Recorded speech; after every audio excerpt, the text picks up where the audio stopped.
gonna shake, rattle, and troll. It's time for the award-winning Shake, Rattle, and Troll. Yeah, here's to what they thought. Grab your favorite pose. Me and the boys gonna shake. A show for the serious fishermen as well as the novice looking for tips from the pros. Shake, Rattle, and Troll, brought to you by Bill Luke Chrysler, Jeep, Dodge, and Ram. I-17 and Camelback Road since 1927. Yeah, we got the power, we got the speed. We're running wide open on a midsummer breeze. Freshwater, saltwater, watch out, boys. Bass Daddy Don's gonna make some noise. It's me and the boys gonna shake, rattle, and Now, here's your host, saltwater fisherman, the man that fears no fish, Bass Daddy and Tournament Pro, Don McDowell. Yeah, good morning, everybody. Unfortunately, the Bass Daddy himself is not here, so you got the alternate Bass in the Box, Special K. Don is up hunting javelina, and this weekend is the state of Arizona hosts the International Sportsman's Expo, and that's being held out at the Cardinal Stadium in Glendale. And as usual, I made my route around the stadium and talked to a whole bunch of different people, and we got a couple of guests this morning. First of which is David Bruns. David is the vice president of the Arizona Deer Association. He's a firefighter, but he's also a guide. And he and I have had the opportunity to share some moments together out in the field, and I thought it'd be fun for Dave to come in. I wanted to talk to him about what the aspects are of what people should do to prepare for this upcoming hunt, the upcoming season, as well as the draw. And then, as I was wandering the halls, I happened to see a big sign that had the state of Idaho on it. And I thought, ooh, I need to talk to that. I wanted to see what it is. And the person I ran into is Steve Neto. And Steve is a wildlife staff biologist with the Idaho Department of Fish and Game. And immediately the word woof came to my mind. And so I thought, I'm going to go talk to him. So, gentlemen, good morning. Good morning. Good morning, Dave. John. Glad to be here. Good. All right, let's start with you, David, because I know you've got to hustle over to the stadium. How many days do you probably put in out in the field each year? On average, about 200 days a year in the field. And then another 150 as a firefighter. Roughly, yes. Occasionally, I see my family. That's the key. Is we're going to talk about that a little bit. But what's your favorite units? Right now, 23. The last several years, we did spend a lot of time in Unit 22 in the past for elk hunting. Unfortunately, several years ago, Game and Fish took and turned that hunt into a meat hunt when it comes to elk hunts. So we switched our efforts over to Unit 23 and have been very successful in the unit. It's a fantastic unit. You can hunt it as easy as hard as you want to, and make it everything you want it to be. Have you ever gotten into the Hell's Gate Wilderness area at all? On many occasions. Which end? The north, south? You name it, I've walked through it. Oh, not fun. So no, absolutely not. That's one of our more strategically developed wilderness areas. It's between towns. There's not many roads into it, and there's a lot of hiking, and it's mostly vertical. Yeah, it's straight up and down in most places. You get bluffed up pretty easy back there. You really got to know where you're going back there and how to do it. Yep. You and I were able to peruse 3A, 3C for a while the last couple of years. That is correct. I've recently started to spend over the last couple of years, spent a lot of time in 3A, 3C. It's a fantastic unit. It's considerably easier terrain than Unit 23. Mm-hmm. Quality of the animals in there are exceptional. And there again, you can make it everything you want it to be. Biggest thing we have is that little fence along the 300 called the White Mountain Indian Reservation. Generally the larger animals, especially the elk in the unit, tend to migrate back and forth from the reservation back onto our side of the fence. And at first light or first shot, they tend to know where the safe ground is and head right back over the fence. Steve, just for your information, the 300 road, as we call it, is the barrier road between the Indian Reservation, which is, of course, another nation, and the public lands, which is the Apache Sitgraves National Forest that we have here. And what happens is at first light, usually about 5 minutes beforehand, the big bulls with their cows, they'll leave some of the watering holes that the grazing, the ranchers and their allotments have set up strategic water holes all across that road. And within about 5 minutes of first light, the big bulls are over on the other side of the fence. And then there's the dummies that are 320, 330 bulls that go, hey, we're having a great time over here. No need to leave yet, right? Correct. So it's simply amazing. You can sit in the dark and listen to the bugles start a mile or so off the fence line and just listen to them get closer and closer and closer to the res line. And eventually they end up back on the reservation. Yep. And Steve, I found this out early this morning. You're originally from Maine, and you migrated to Montana. The state of Maine, yeah. Undergraduate there. I guided. I worked on bear projects and, everything you do when you're an undergrad, and then moved to Montana, worked for the Park Service, studied grizzly bears and wolves over there, and got my graduate degree and was offered a job with Idaho Fish and Game in the late 80s, and I snatched it up. Yeah, have you done a lot of work in Idaho with the Grizz?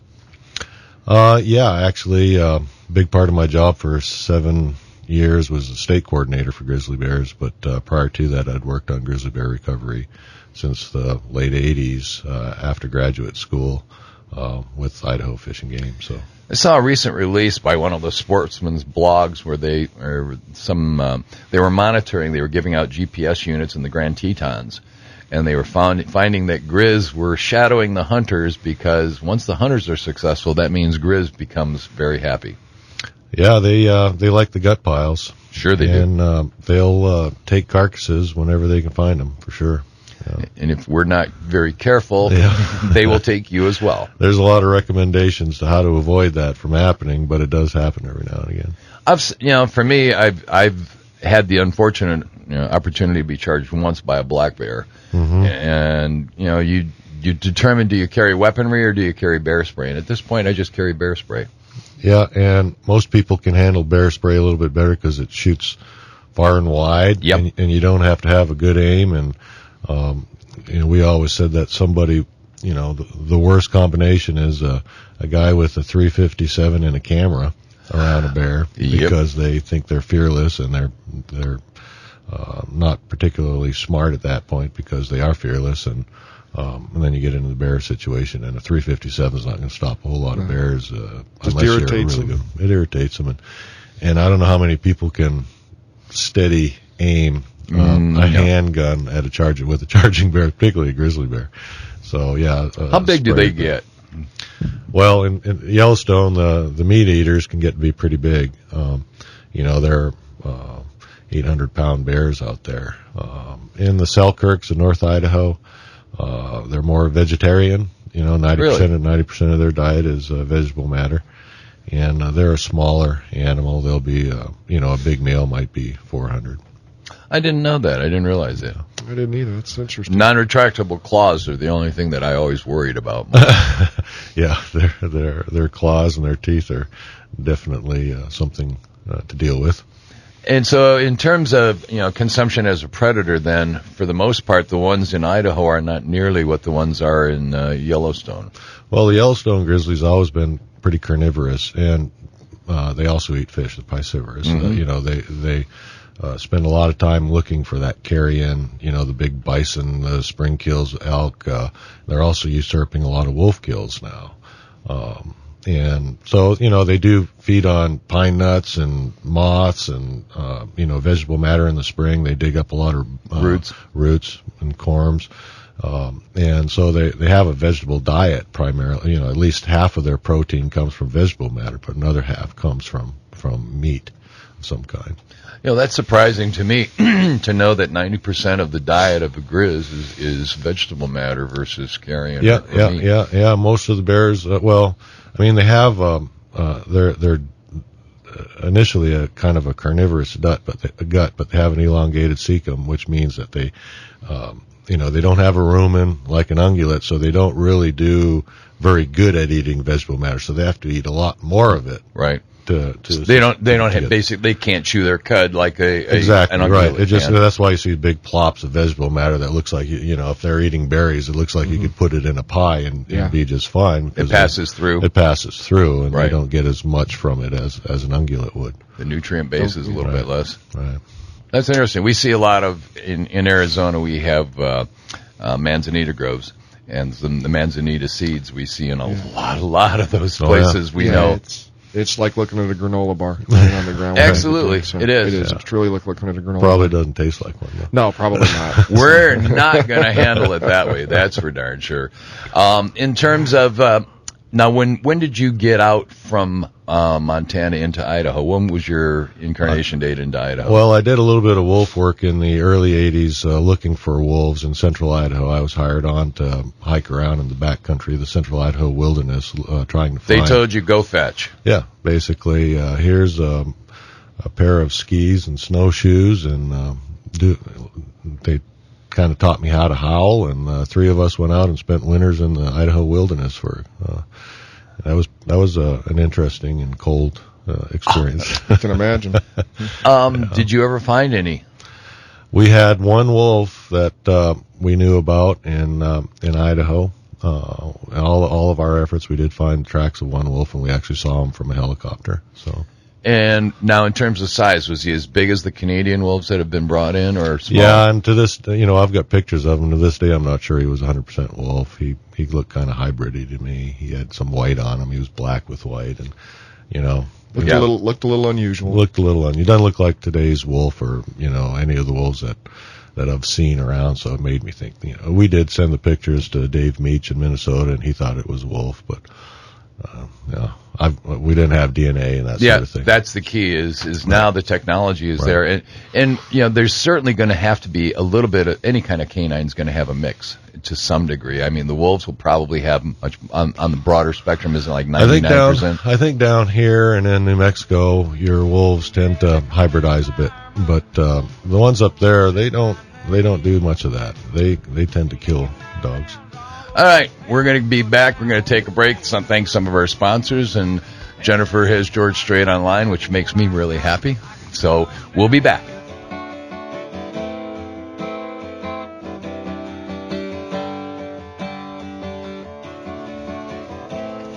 All right, we're back. David. Yes, sir. We're going to have to cut you loose a little bit because I know the ADA has that raffle this afternoon, and you want to talk a little bit about what that raffle is? Absolutely, would love to. The ADA is running a raffle right now. It's one of our fundraising events.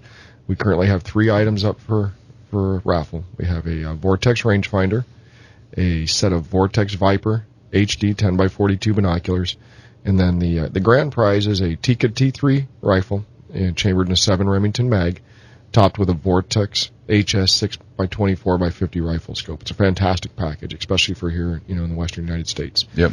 You can definitely reach out and touch just about whatever you want to with that package.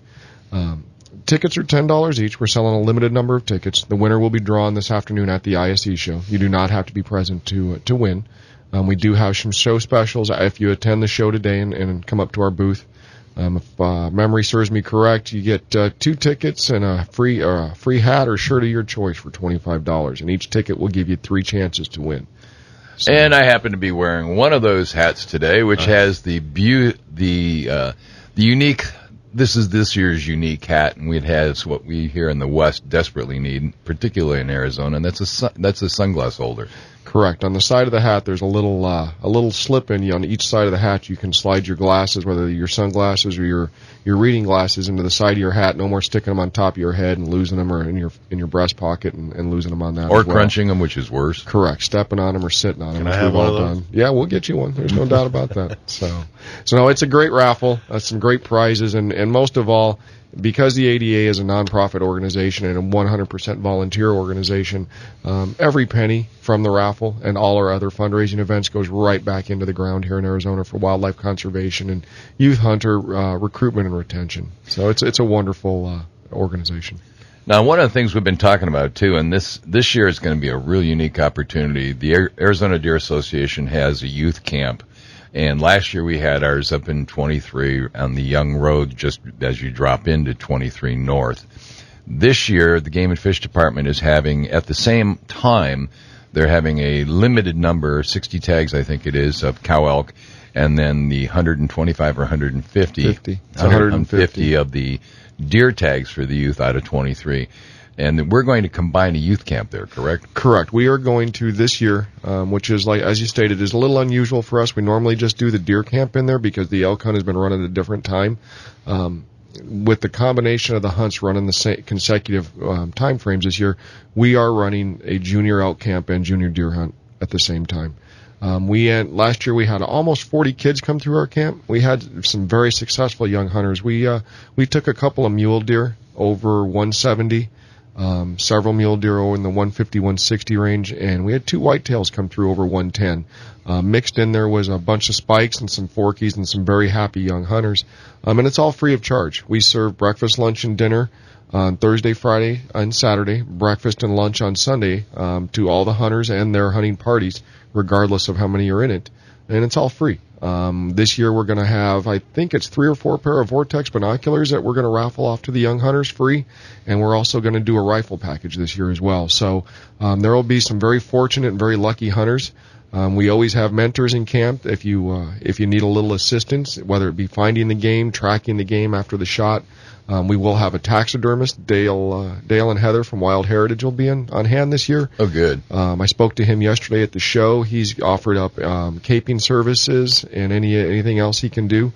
We'll always have individuals in camp that come out and help you, with your game care if you're a little unfamiliar with how to do it. But all in all, it's a great camp. And even if you don't draw a tag, we'd love to see you out there and bring your kids out. It'll give them an opportunity to meet other kids that are interested in the same things they are and kind of get a feel for how things are done. I remember last year we had the camp, and it was funny because where we have the campground, it's a ridge basically that goes out maybe a half a mile. And on each side of the ridge, there's a severe drop-off into canyons. And on one side, we had probably 100 cows, calves, and bulls. And then if you walked 500 yards to the south, there's another canyon, and there are at least another 100 to 150 cows, calves, and bulls. And so I would suspect at that time of year, the cow elk hunters will have enormous opportunities within 1 mile of our camp. Yeah, it will be whether you camp in the same campground we are or just simply visit us at the campground. There will be plenty of opportunity for the elk hunters this year. The elk are generally still bugling on the second weekend in October. Yep. So finding the cows should be relatively easy. All you got to do is listen for the bugles. And as John stated, we had roughly 175 to 250 elk of various sizes and sex all around the camp last year. It was simply amazing. It was fun to listen to them. And I mean, when the kids were all gone for the morning hunts, everybody, of course, busts out of there. Those that were camping with us, everybody's in their spot just before daylight. And so, we serve breakfast probably about 4 o'clock, 4:30 in the morning. Everybody busts out, does what they need to do. And then we grab our binoculars and start heading down, per certain spots that we know on certain ridges and just start glassing and having fun watching them. So it's a good experience for the kids. I wish there had been that kind of mentoring when I was a kid. Yeah, it was something that I got involved with the youth program with the ADA for that very reason. I unfortunately lost my father when I was 12, so I didn't really have anybody to show me what to do.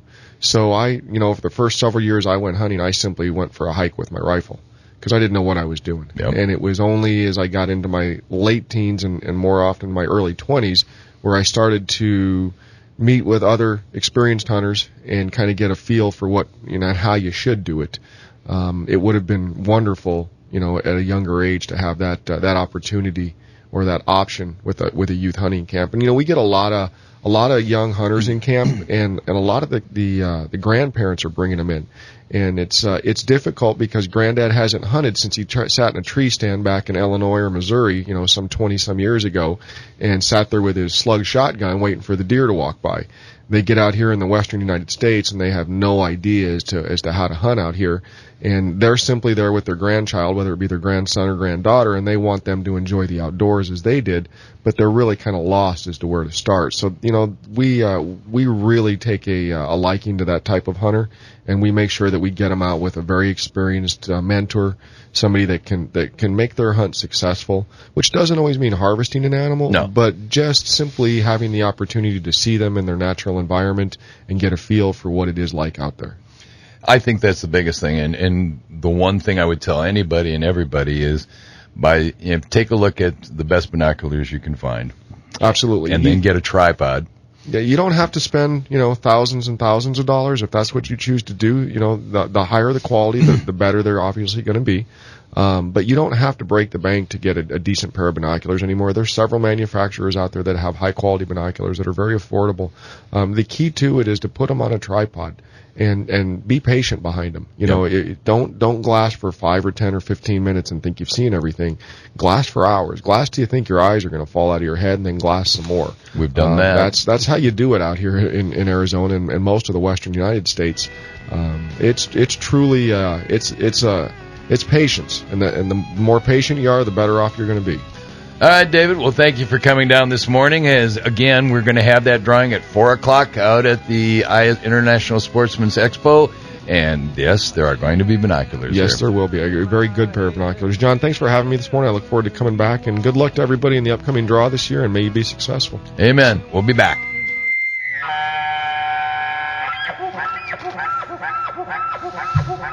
Oh, a sound that is so near and dear to my heart. Oh, we're back with Steve Netto. And Steve, you know, for me, I've been to Idaho, been to Coeur d'Alene.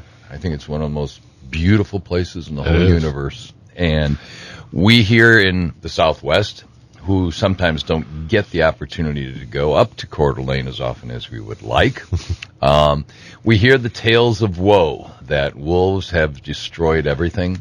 The Lolo elk herd has been decimated, and that if you wanted to hunt elk, you better not think about going to Idaho. And you're here telling me that that is a bit of a myth. Well, it's a heck of a myth. So let's talk about the hunting opportunities from the state of Idaho. Yeah, well, you know, you've heard about the Lolo Elk Zone, and I'm not sending people to the Lolo Elk Zone. I used to manage game up in the Clearwater region for 10 years, and we had problems in the Lolo Elk Zone. It peaked in the late 80s, early 90s, about 1992, and it started to decline after that. Mm-hmm. We had a bunch of radio-collared elk up there, radio-collared elk calves, what we call neonates, the newborns. And what we found was over 50% of the mortality was caused by black bears and about 30% by cougar. And then there was a number of other things causing the rest of the mortality. And we had real low calf-cow ratios. The cows weren't in particularly good shape at the time. Our habitat conditions had really gone kaput up there. What happened with the habitat conditions? Well, that's part of the old Great Burn area that burned in 1910, and then again in the 30s. What had been great grasslands and brush fields, which is, really good for elk and moose, turned into, second growth and, mid-cereal type evergreens, and the brush that had been available to elk was now 6-10 foot tall and stick around as a man's forearm. So it really deteriorated that habitat. And we had thick bear populations and thick cougar populations, and as the elk started to peter and they became more available to the predators. And then they started to tip over in the early 90s, and then by the late 90s we had wolves in there in addition. The radio collared, our elk calves, the newborns, were still not dying by wolves, and we were wondering, well, what are the wolves eating? And so we radio collared the older age class calves and found that the wolves were feeding on the older age class calves, the 6 month and older. But the bears and lions were still feeding on the younger ones, and then the wolves were additionally feeding on cows, and so the whole thing was just kind of deteriorating up there. So life of an elk, if you're a newborn, you have to worry about, you're worrying about black bears and mountain lions taking you out. Right. If you make it to 6 months, and then you got a wolf pack up your backside. Correct. And after that, you got hunters. Yeah, exactly. Okay. Yeah. And the food chain as it goes. That's right. And so, I'm not sending people to 10 and 12 right now, and nor am I sending them to the Selway. That's Unit 17. We've also had some issues there with spotted knapweed taking over a big part, of the winter range in there. So our population of elk just can't, make it over the hump and increase to the levels that we'd seen in the 80s. And the Lolo elk herd area and the Selway are adjacent units, correct? They're right. like 10, 12, and 17. Yeah, it's a little festering going on up there. We're doing everything we can to get hold of it. But we're going to need some big fires up there to make some changes because they're not cutting timber anymore. They haven't cut them up there since the 80s. So we're 20 years out, 30 years out of good forage for elk in a lot of that country. However, the good news is that a lot of the rest of the state, the elk population is booming. Particularly, you mentioned that. You've got 400 class inch bulls in Idaho, which, almost fell off the chair when I heard that. But yeah, one of the things about Idaho, it's a pretty well kept secret, but we do have several units in the state where we're, secretly killing big bulls. And we try to... Can you let me in on this secret just a little bit? Well, what we're trying to do is get these hunters to advertise that they're actually killing big bulls and let us post their pictures, but they don't want anybody to know. Oh, yeah. I understand that philosophy. Where did you shoot that monster bull? In the woods. Yeah, Noseam Ridge. Yep. But we have, in the southwest part, the Owyhee Desert, we have a lot of wilderness down there, and we have a lot of big bulls. We just started some big hunts down there. You said Owyhee Desert? Yeah. We have a desert. We have high desert in southern part of the state. Sagebrush type stuff? Yep, sagebrush, prickly pear, big canyons, Owyhee Canyon, Big Jack's, Little Jack. That area down there right now is producing 300 to 400 class bulls regularly. There's no secret, like you guys know, to producing big bulls. All I have to do is just restrict the hunting. Yep. And you can or restrict the consumption of those bulls right. by whether it's predator based or hunter based. And the beauty of Idaho is we don't have a point system. And we have over-the-counter tags. And people from Arizona can come to Idaho and buy an over-the-counter tag and hunt 70% of the state for bull elk. And what's it going to cost me?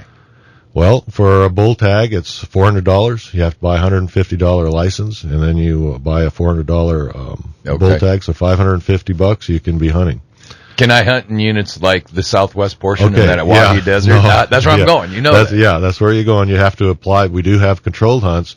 See, what we found that hunters want a variety. Most of the Idaho hunters want to be able to hunt every year. Right. You understand that. When you can't hunt every year, you're really upset. So what do? Well, you got to look for other places to go. So you're applying all over the place. Well, we'll take you, John. We'll take you to Idaho. So what you need to do is, what I recommend people doing is do your homework, look for these, big bull tags if that's what you want, and apply for a controlled hunt tag. Your chance of drawing is as good as anybody else because we don't do a point system. And now when is your draw for these bull tags? Yeah, you put in the month of May 1st to June 5th for elk, deer, bear, turkey, and pronghorn. And and then there's the first drawing and a second drawing for those people that don't, that we have leftover tags, sure, that sort of thing. But that's what I'd recommend for those people that are seeking the monster bulls is look at our control hunts. We go on our website, see what percentage are 6 point and better. The harvest, these control hunts that we're restricting, that we're calling trophy hunt opportunities, and then put in for that. You may not draw. You may. If you don't draw, you can still hunt in the state because most of the state is open to general hunt. Where is the typical restricted hunts being held at? Which areas are those? You mean the high quality trophy? Well, we have some scattered throughout. We've got, for instance, we have a pretty good bull hunt up in Unit 11 up north.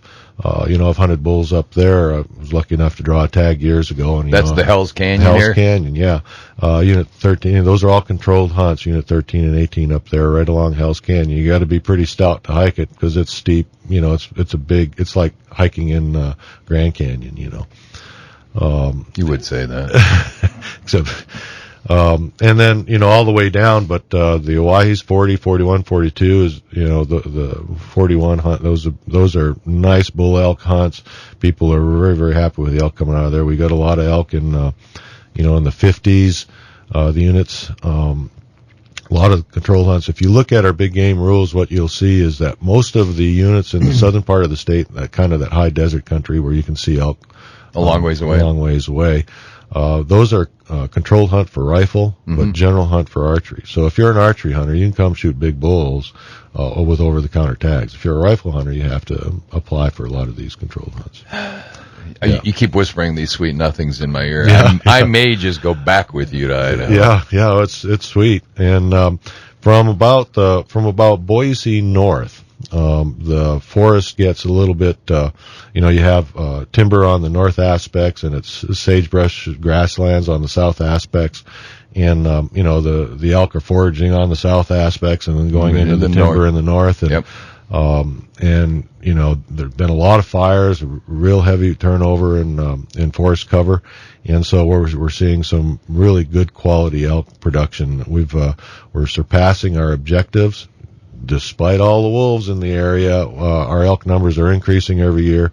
In the Weezer River, the Boise River, the Smoky Bennett, and the Pioneers, and all through that range. And we're seeing real good elk survival because of the mild winters. All right, when we come back, we're going to talk about two things. Number one, we're going to talk about the wolves, sure, and where they are, and hunting wolves.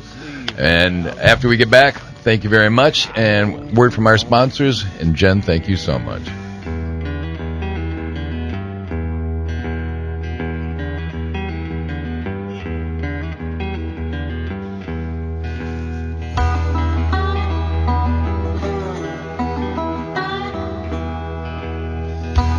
Oh, yeah. Nice music, Jen. Thank you very much. All right, we're back with Steve Netto, and we're talking about Idaho.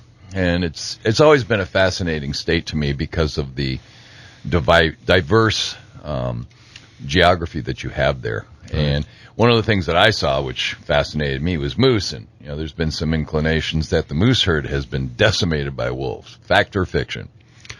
Again, fiction. Okay. Our moose numbers did peak several years ago. They went from almost nothing in the state when we killed them willy-nilly, during the early years. When was give me kind of a spectrum of years, decades. When were they high, low, and where are they now? They peaked in the mid-2000s. Okay. Yep, and they've been kind of declining since then. So, the year-wise, people are considering that wolves have a lot to do with it. And so we're looking at that. But it just so happens that I'm the state moose manager right now, too. So we're looking at a lot of things with the moose, including the disease issues that are causing problems all across North America. From Maine to Minnesota, they close the moose season in Minnesota due to a number of parasite and disease issues that they have there, and wolves. But what we found is that certain conditions predispose animals to predation. Mm-hmm. Weakened by ticks, weakened by disease. We've got several. We're looking at nutrition issues, and so moose are really good at foraging on young age class brush and evergreen trees, alfalfa, fir, sorts of things between the age of 10 and 20 years of age. Older than 10. It's above snow level, older than 20, and it's too tall even for a moose. So a lot of that country that had seen a lot of timber harvests and fires, up until the mid-90s and 2000s, and now we're seeing that those conditions are declining. But we have seen a lot of fires, so we're looking for some moose improvements, but we are also monitoring moose mortality. Now, I always thought that moose were more tied directly towards water chute type consumption. Yep. Is that true? Yeah, they're water, summer water, the pond lily type vegetation. Mm-hmm. They're big into the water, forage in the middle of the summer, and it's a way to avoid mosquitoes and heat and that sort of thing. But, we talked earlier about the Lolo zone and how we've lost most of our elk up there. But the moose are hanging on in a big part of that area, and we have a bunch of radio-collared moose out there, and they're just not dying. The wolves aren't killing them, but we're looking at calf recruitment, and we're that's always the key, I think, is the calf recruitment. Right. What is it like up in the Panhandle area, like Sandpoint? I know that was a big area for moose for a long time. Yeah, we've added a few moose hunts in the Panhandle this year. We've subtracted a few moose hunts. One thing we've learned over time is we can't stockpile wildlife. No. They're going to fluctuate. Yep. With or without our efforts, with or without predators, and so we're trying to keep a handle on that. Moose are hard to count. So we spend a lot of time monitoring harvest and doing the best that we can with moose, but they're more difficult to count than elk because they don't do that.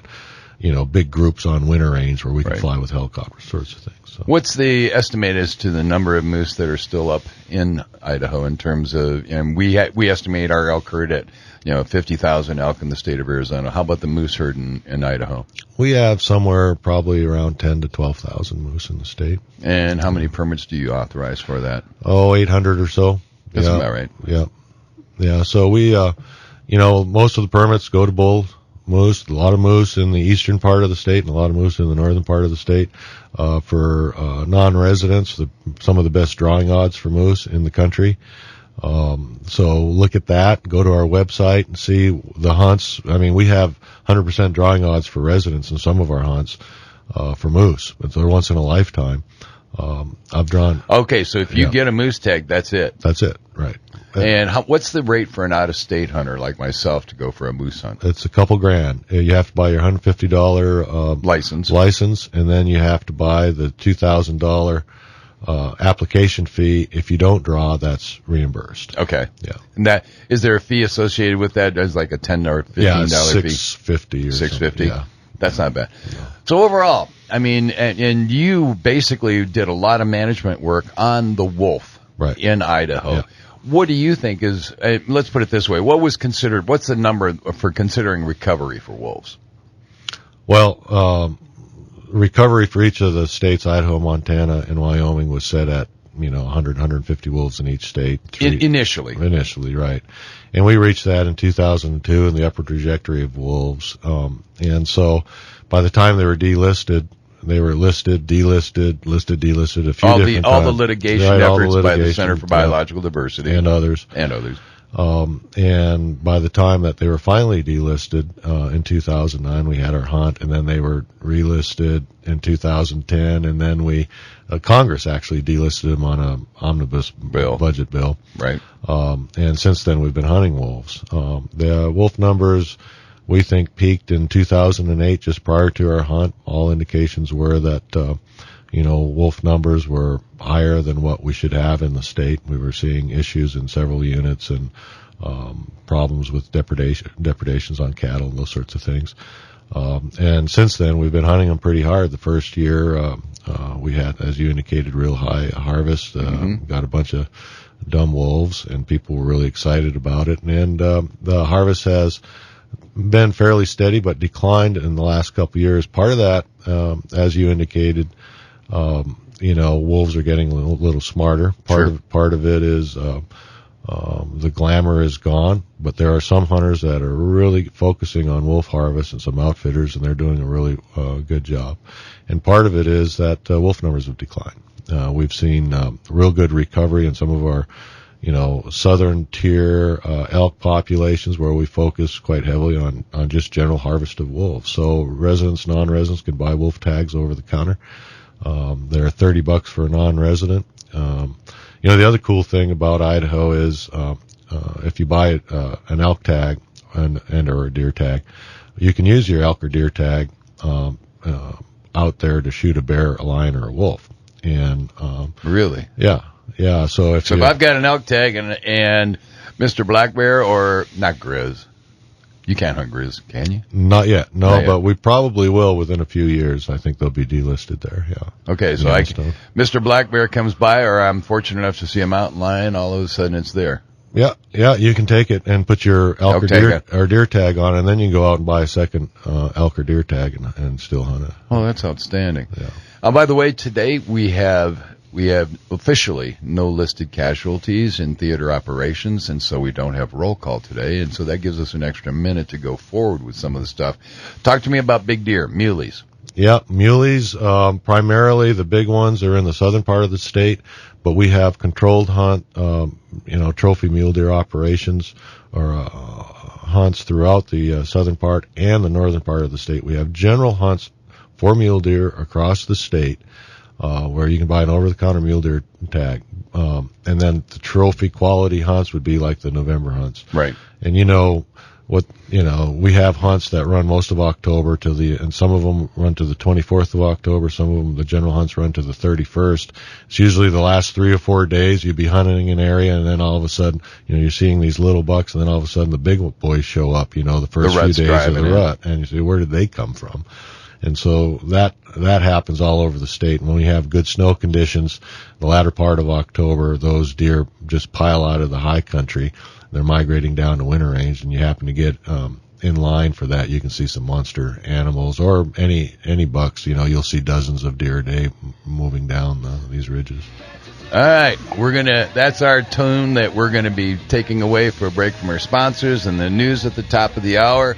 This is John Colazar from the Arizona Deer Association, commonly known as Special K on Shake, Rattle, and Troll, with Steve Netto from the Idaho Department of Fish and Game. Now, here's your host, saltwater fisherman, the man that fears no fish, Bass Daddy and Tournament Pro, Don McDowell. Well, this is actually Special K with Steve Netto from the Idaho Department of Fish and Game, and the man, the myth, the legend, the Don McDowell, the Bass Daddy himself, is online with us. Are you out there, Bass Daddy?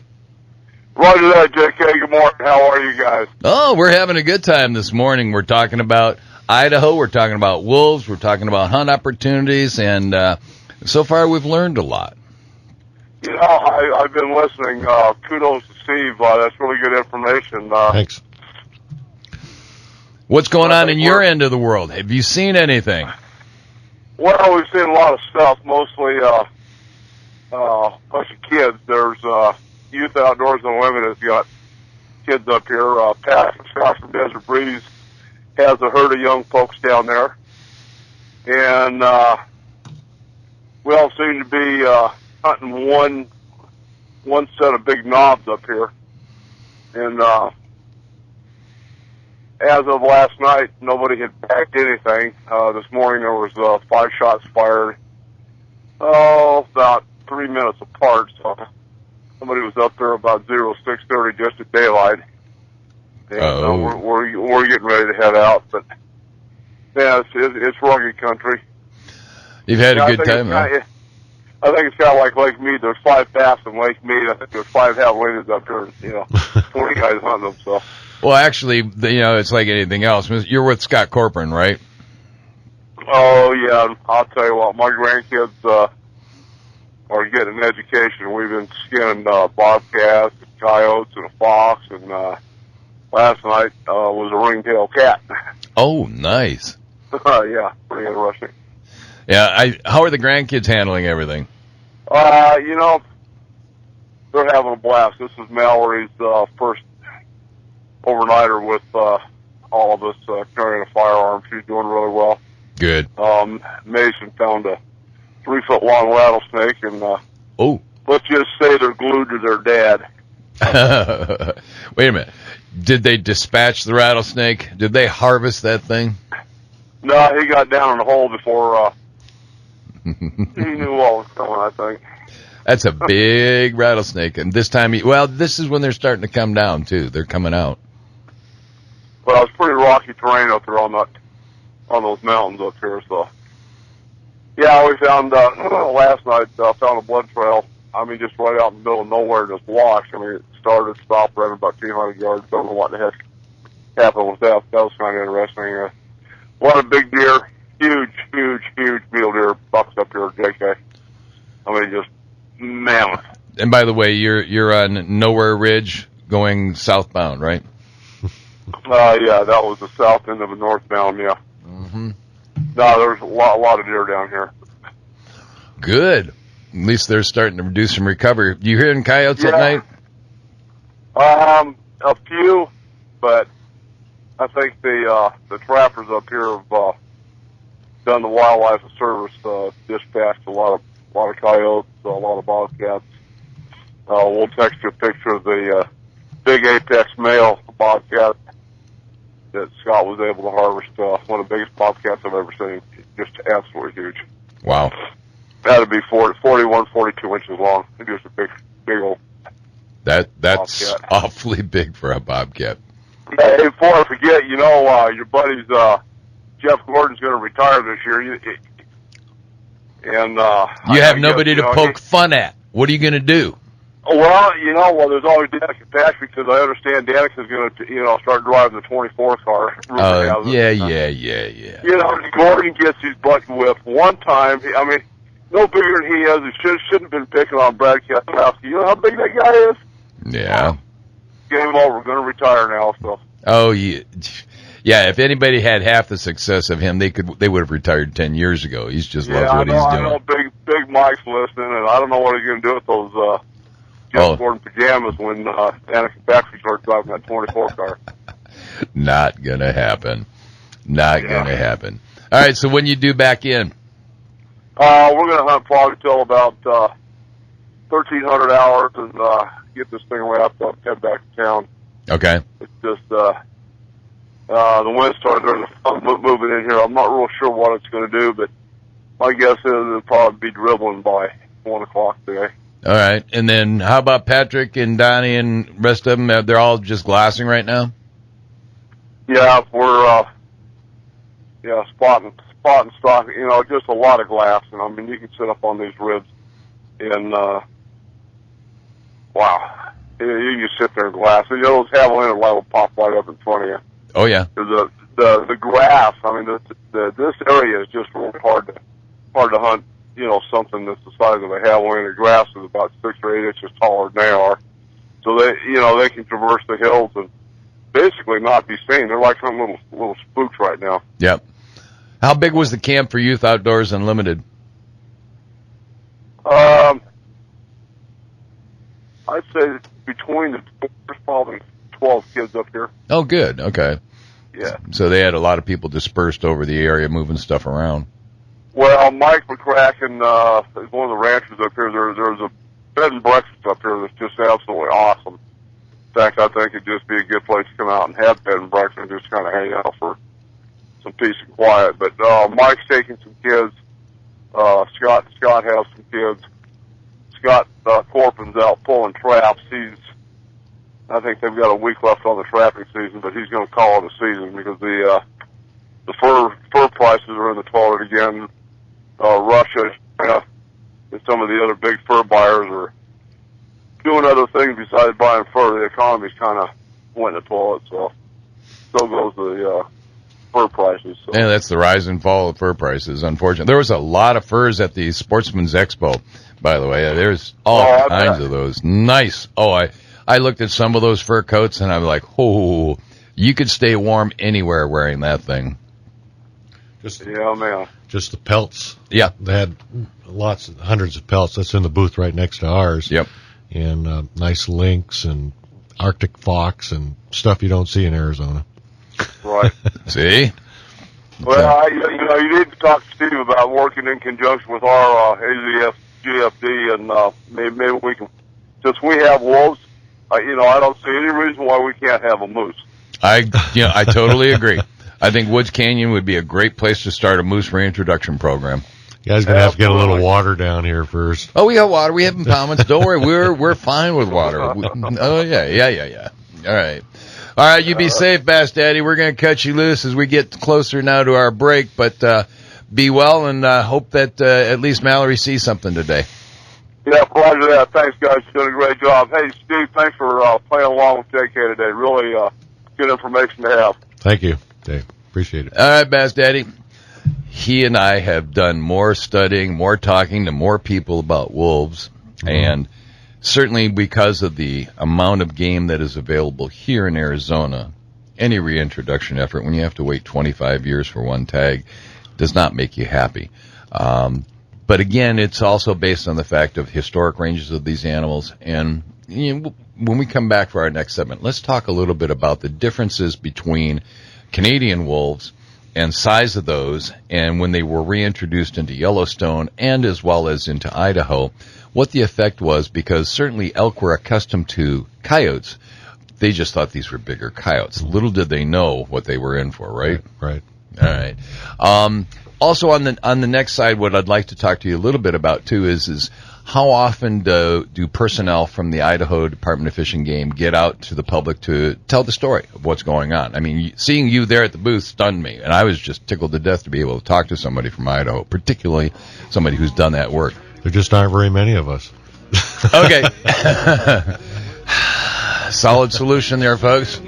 That's why we want to go to Idaho. All right, we'll be back.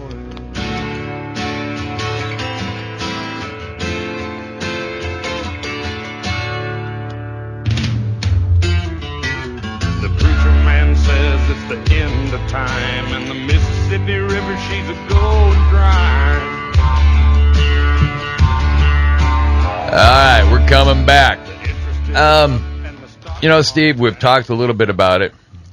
I'm real curious. The Canadian wolves, what do they need to survive? An elk a week, an elk a day, a pack have a week, smoke a pack? What is it? Yeah. Well, first off, let's talk about the Canadian wolf. Mm-hmm. What the U.S. Fish and Wildlife Service did with the recovery effort.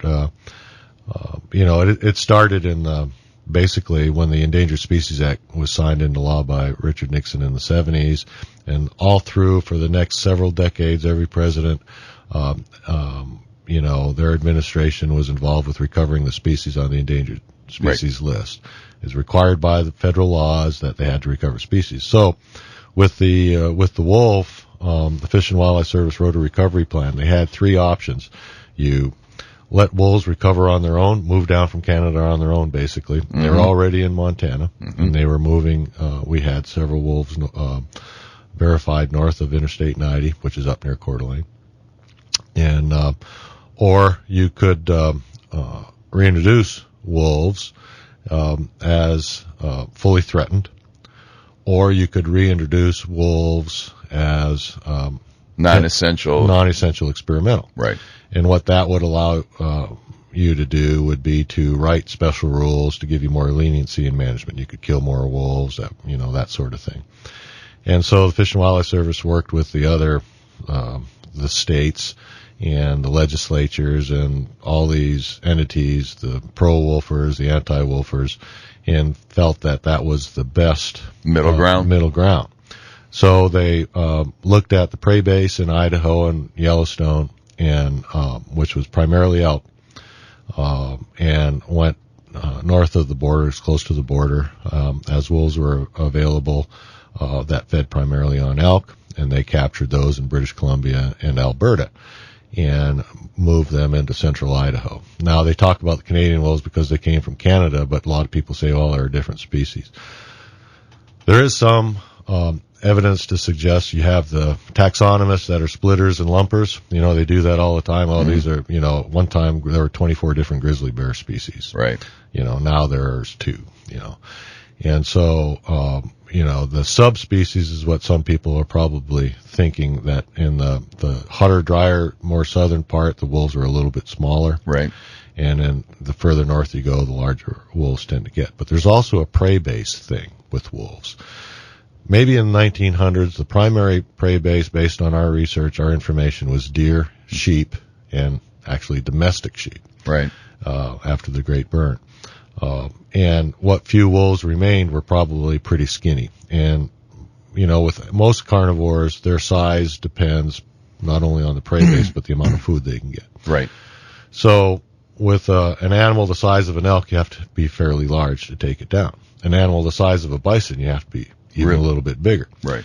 And interestingly, people talk, the Canadian wolves are much bigger than the ones we had. Well, there's no real evidence to suggest that they are different in that regard. The wolves can grow big if they get lots of meat, lots of food, like humans. Like humans. And you and I are different sizes. My offspring would be bigger. I'm a little guy compared to you. Right.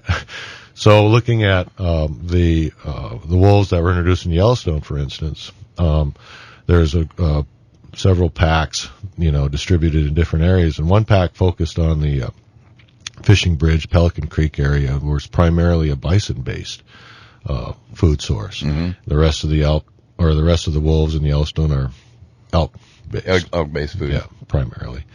And the wolves in the Pelican Creek drainage, according to Doug Smith, the wolf researcher in Yellowstone, are bigger larger pack, the body size is bigger because those wolves had to be larger to take down bison. And Evolution. So, in 20 years. Yep. And it was the survival of the fittest in 20 years. When they reintroduced wolves into Yellowstone, the ones that survived feeding on bison had to be bigger, tougher, and larger pack size than those that survived on elk. To take down a buffalo Right. compared to taking down an elk. Exactly. Right. So, they're the same wolves that were introduced, that feeding on elk, feeding on bison, but in 20 years, you see a little difference in behavior and maybe a little difference in the size of the animals that are successful. Same thing happens everywhere in the animal kingdom. And then the further north you go, the larger the body size is in deer, elk, Sure. everything, just because of heat to surface ratio or volume to surface ratio sorts of things. It's easier to stay warm if you're big and fat. What do you think total number of wolves is in Idaho today? Well, last year, the end of December, we estimated that there were 600 and some odd wolves. This year, the wolf biologist for the state has put an awful lot of effort into hiring staff, putting people out in the field, collecting scats, camera work, doing DNA stuff, putting more. We spent an awful lot of money, the department did last year, to get a better handle on wolf numbers because we weren't able to keep radio collars on the minimum number of breeding pairs. So Right. we were worried that, How many breeding? That's a requirement to escape the Right. endangered status for that. What's considered recovery? You had to have 22 breeding pairs Well, actually, or 12? Yeah, 10 to 15. Anything below 10, and you're in trouble. The state said we'd keep 15 breeding pair, and we were at 22. Okay. And so everybody was concerned. It wasn't because we only had 22 breeding pairs, because that's all we could verify. Right. So the next year we put a lot more effort into this last summer into verifying breeding pair. And so we have more breeding pair this year than we did last. We have more wolves this year verified than we did last. Doesn't mean that the population is growing. It means that the department's done a better job of counting. I don't know what the number's going to be. They haven't finalized that number. That'll be out usually in March when they finish that report. Okay. Yeah. If I wanted to go up to, say, Idaho, and I wanted to go on a wolf hunt, and I knew Steve Netto, and I said, okay, Mr. Netto, I want to go wolf hunting. You're going to take me. Where would you say we should go first? Which area? Well, Other than in the woods. it depends. Yeah. Well, how hard do you want to work? Let's put it this way. There are people who claim I'm half billy goat because I like to climb. Well, you look like you're in shape. So I think that I'd send you maybe into some of our wilderness country. Some of the situations in the southern part of the state around Boise, we seem to have a pretty good handle on our, we have a lot of hunters. They're able, when they run into wolves. The last few years, it's been so mild. The winters have been so mild that the elk haven't been down low elevation winter range. Right, they haven't come off the tops. Right, and so the wolves haven't come down with them. So the wolves are scattered, and it's a little more difficult to hunt wolves when they're dispersed throughout the country. When they're down on winter range, hopefully we'll have a better winter next year.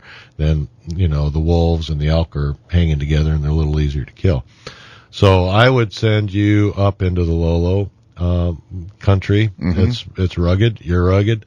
And we have the desire to kill as many wolves as we can up there. Also the Panhandle, it's thick, but they're indicating that the wolf numbers there are causing some issues. But the Panhandle and the Lolo, parts of the Panhandle and the Lolo, 7 and 9 and 10 and 12. The Selway, I don't know how many wolves are in the Selway. There's just not many elk, so there's probably not many wolves anymore. The Salmon still has wolves, Sawtooth, McCall area. I think if I were going to hunt wolves, if you wanted to hunt wolves, let me know, and I'll take you out, and that's one of those secret spots. You know what? You and I are going to probably going to meet up in Coeur d'Alene, and we're going to have some fun. I have one interest before my days are done. I would love to shoot a big wolf. Yeah. I would love nothing better than that. $30 over-the-counter tags for non-residents. And $150 license fee. Yep. Throw it in your wallet when you're hunting deer or elk, and if you see one, then you're golden. Wow. He's getting me excited, folks. I'm feeling the blood rush coming. All right. We'll be back after the break. We'll be talking with Mr. Guggenhauer. Well, the morning's kinda damp. I'm not worried about cutting the grass. Left my truck at the boat ramp and my boat is full of gas. My old boss thinks I'm sick today. He won't have me to harass. 'Cause I'm out here on the river. You can kiss my big old bass. All right, if we've got that music, that can only mean one thing. It's Mr. Guggenhauer. And James, you are not in beautiful downtown Payson today. Where are you? We are in beautiful Greenville, South Carolina for the Bassmaster Classic. Oh, my God, you already picked up the accent. How did you do that so quickly, my friend? It is absolutely stunning here. Lake Hartwell today is it's 60 degrees. It's overcast. It was drizzling this morning at the launch. And yesterday the field was cut from 56 anglers down to the top 25 anglers. And what they call today in the Bassmaster Classic is Championship Sunday. And do we have anybody from Arizona in Championship Sunday? Do we ever, brother? We have Dean Rojas is in the top 5. Brett Height is number 4. Clifford Perch is number 17.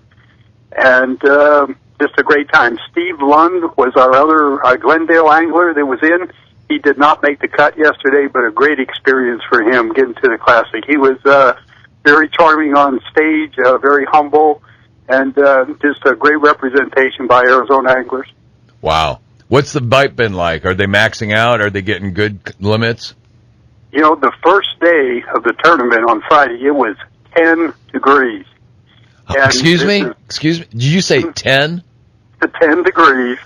And literally, when they backed boats down the ramp into the water, the boats were frozen to the trailers.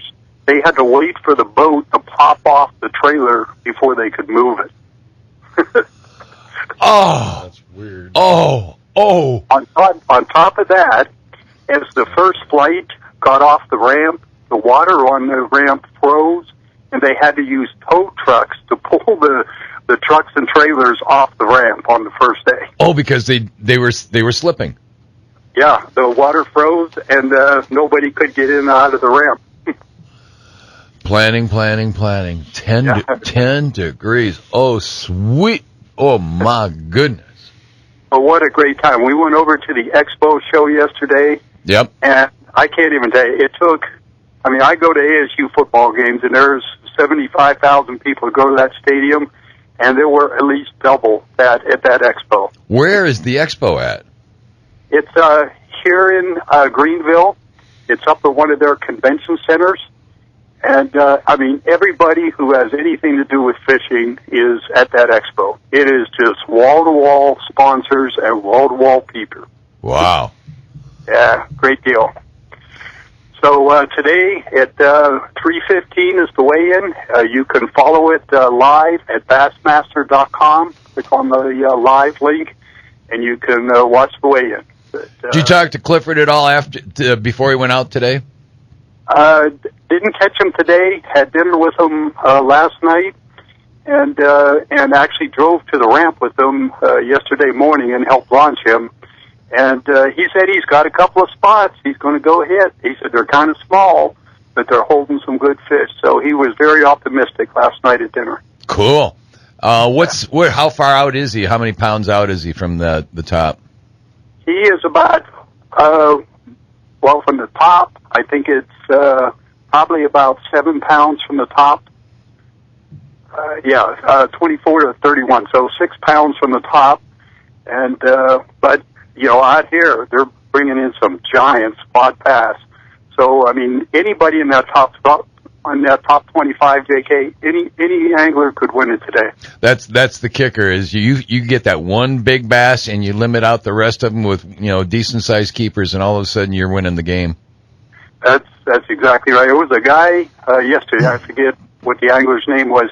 He had 8 pounds the first day, and he brought in like 22 yesterday. Are you serious? 22 pounds on a 5-bag limit? Yeah, it can be a big swing like that. Yep. Wow, he averaged over 4 pounds of fish. That's some real bass fishing.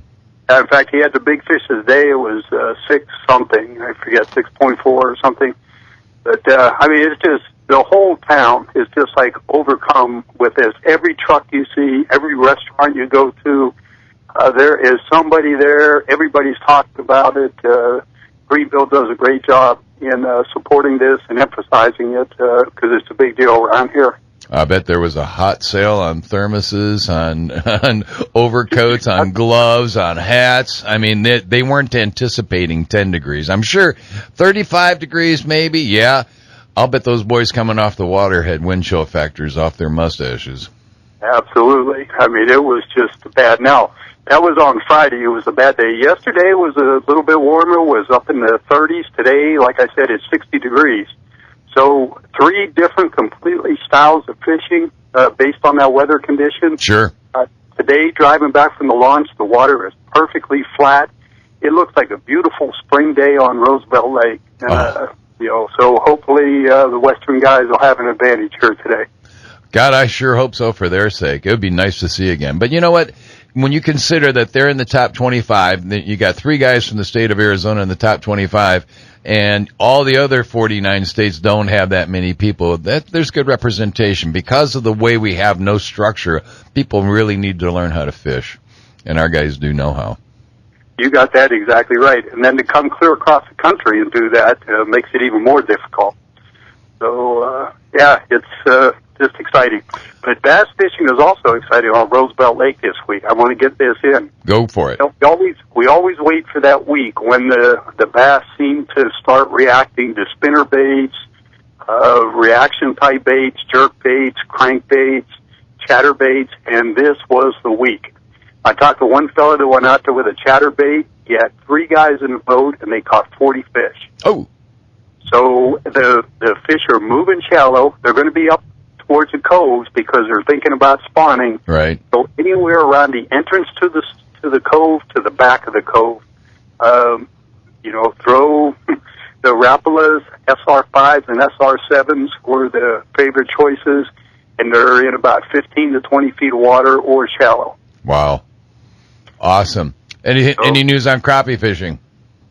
Yes, crappie fishing also picked up. Guys are still trolling, but, Sally Mae Cove was the area that we heard this week. Typically the John Deere and the Black Blue and Chartreuse kind of 2-inch grub tail is working. But start looking for those crappie moving into spawning areas. Around the 1st of March is going to be the time that the crappie are going to start their spawning activities, and then you can start doing more vertical fishing and sight fishing for crappie. And, a lot of guys are saying that this spring they're going to head down to Apache to do some better fishing down there. Right. Probably, if I was going to go, that's probably where I would head for Apache down around the marina area. Outstanding. It's something to look forward to, that's for sure. Yep. It'll be a good time. All right, when are you coming back? We're going to come back a week from Monday. So we'll be phoning in again next week. And I don't want to make you jealous, but I'll be calling you from the Florida Keys next Sunday. Oh, no. Really? Really? Tell me you're not going to do bone fishing, right? You never know. Wouldn't that be cool to call you from the water down there? That it would drive Don nuts. You know that. That would be awesome. That would be spectacular. So you're heading south then, right after the tournament's done, and then you're going to fly back after next Sunday? Yep, that's correct. James, thank you so much. Wow, I hope the Arizona guys have a limit out today. I hope that they do well, and I just hope that everybody else is safe as well. And 60 degrees is a whole lot better than 10. 10 just sounds really disturbing to me. You bet on that. Sounds like Idaho. Yeah, it does. Steve just said it sounds like Idaho, and there's no doubt about that. Good Lord, that is just phenomenal. Hey, any specialty that you can tell us that Clifford had to say, or Dean, about anything that they saw in those first 2 days? Yes.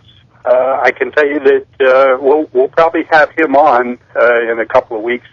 But Clifford's been doing a lot of jig fishing on the first day and the second day, and then since it got a little bit warmer in the afternoon yesterday, he switched over to a spinner bait and caught a few on that. So he told me that he went out last night and bought another bait but I didn't see it or get a chance to look at it. So when we get a chance to talk to him, we'll get the name and get it out to everybody. Awesome. Well, thank you so much for calling in. Don will be back next week. You'll be back a week from next week, and I'll be gone. You take care of yourself, James. Thanks a lot. Thanks, JK. Later. All right, we're going to take a break, and we'll come back, finish this mess up, the train wreck, and more information from Mr. Netto about Idaho, one of my favorite places. How. I love my barbecue. It's what Americans do. Pull up a chair, I get a beer for you. I love my barbecue. It's what Canadians do. Somehow that doesn't remind me of George Strait, Jennifer. Okay, I figured I had to blame somebody. All right, we're back for the wrap-up on this Sunday edition of Shake, Rattle, and Troll with Steve Netto from the Idaho Department of Fish and Game. And Steve, one of the things people like to say, okay, there's the devil wolf or the evil wolf. There are other people who call them the most magnificent creatures in the world and that they want to protect and hug them forever. And there are people who may have made vast fortunes through the Equal Access to Justice Act from the Center for Biological Diversity. The claims are you have factions, and the factions are those who don't want you to touch a wolf, and basically those people don't also want us to be on the land. And then you have factions that want you to whack everything in sight. Ranching community that suffers sometimes irreparable financial losses from what the wolves will do to their to their cattle. There's the middle ground that you unfortunately have to straddle, and you handled that for 8 years. Your final thoughts, since you're no longer doing that per se. Well, you hit it right. There are people making a pretty good living off of wolves and their misinformation about wolves. And people just really want to hear that. They you have all sides of that issue. And, I think that, people are tired of wolves, in Idaho and tired of the wolf issue in Idaho. And I think states like Washington and Oregon that are now just getting some wolves, they're relearning all the lessons that we learned 20 years ago. And people get all excited once again. And I think that eventually people will settle down once they get used to the fact that wolves are here to stay. The fact that elk have figured things out, wolves have figured things out, hunters have figured things out. We're going to continue to manage them like a big game animal. We don't believe that they walk on water or that they're devils. No, they're somewhere in between. They're just an animal trying to make a living like the rest of them out there. We have a lot of that. Predation is an important aspect of wildlife ecology. We're predators. Yes, we are. And we think that predation has helped guide what big game animals look like and act like today. And because of predation and the advent of wolves in Idaho, wolves are changing elk behavior. They're not bugling as much, are they? Well, did you set me up on that one? Nope. No? Okay. Well, there's a little bit, I think that people are saying that, and I heard that and I believed it, because, hunters are out there and saying they're not hearing the elk sort of thing. Well, all you have to do is go to Yellowstone Park if you don't think that, for one thing, elk didn't learn to bugle in the 80 years that wolves were gone, right? Okay. Right. So, but if you go to Yellowstone where there's no archery hunting during the bugle season, bulls are bugling all day, all night, in the presence of wolves. They might shut up if a wolf is running after them or right close by, howling close by, that type of thing. But they're not quiet all day because there might be a wolf in the country. They're quiet, and you go to Idaho, and for instance, Unit 39, which is right close to Boise. I hunt in Unit 39. I get out there in September and October, and elk are bugling all day, all night. We don't have an archery season in 39. I watch 6-point bulls going at it at high noon in Unit 39, and we have all kinds of wolves there. Why don't you have an archery season then? it's one of those units in the state. In September, we have a muzzleloader season for cows. Okay. And I think they're talking about trying to change that this year. But I really like seeing the diversity of management in our state, and it's the best September muzzleloader hunt in the state of Idaho. I don't know where else, but for people to have that opportunity. When you throw a bunch of archers in there, those elk will shut right down. There'll be a great opportunity for a few years with a bunch of dumb bulls that are not used to archers out there.